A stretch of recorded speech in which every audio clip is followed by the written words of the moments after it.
మెత్తడి చెక్కల కోసం ముందుగా ఒక గ్లాసు బియ్య పిండి, దానిలోకి నానబెట్టిన పచ్చిశనగపప్పు, కొన్ని ఉల్లిపాయ ముక్కలు, కొత్తిమీర, పచ్చిమిరపకాయ ముక్కలు ఇలా వేసుకోవాలి.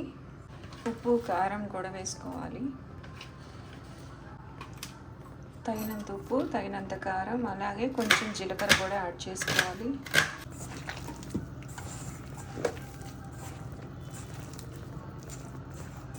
కొంచెం వాటర్ యాడ్ చేసుకుంటూ ముద్దలాగా కలుపుకోవాలి. దగ్గరికి వచ్చేంత వరకు ఒక్కసారిగా పోసుకోకూడదు. మనం కలిపేటప్పుడు ఎంత వాటర్ పడుతుందో చూసుకుంటూ కలుపుకోవాలి. ఉప్పు ఇప్పుడు కలుపుకున్న తర్వాత ఉప్పు కూడా చూసుకోవచ్చు. సరిపోకపోతే మళ్ళీ కలుపుకోవచ్చు. ఒక ప్లాస్టిక్ కవర్ తీసుకొని దాని మీద కొంచెం తడి రాసుకొని ముద్దలాగా చేసుకొని దాన్ని ఇలా ఆ ప్లాస్టిక్ కవర్ మీద ఒత్తుకోవాలి చెక్కల్లాగా. ఇలా ముద్దలాగా తీసుకొని పల్చటి పేపర్ మీద, అది ప్లాస్టిక్ పేపర్ మీద ఇలా పల్చగా ఒత్తుకోవాలి.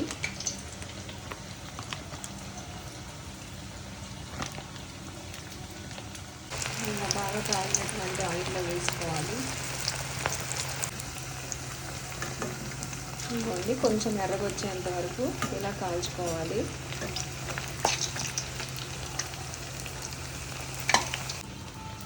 ఇలా ప్లాస్టిక్ కవర్ మీద వేసుకొని పల్చగా ఒత్తుకొని బాగా కాగినటువంటి ఆయిల్లో వేసుకోవాలి.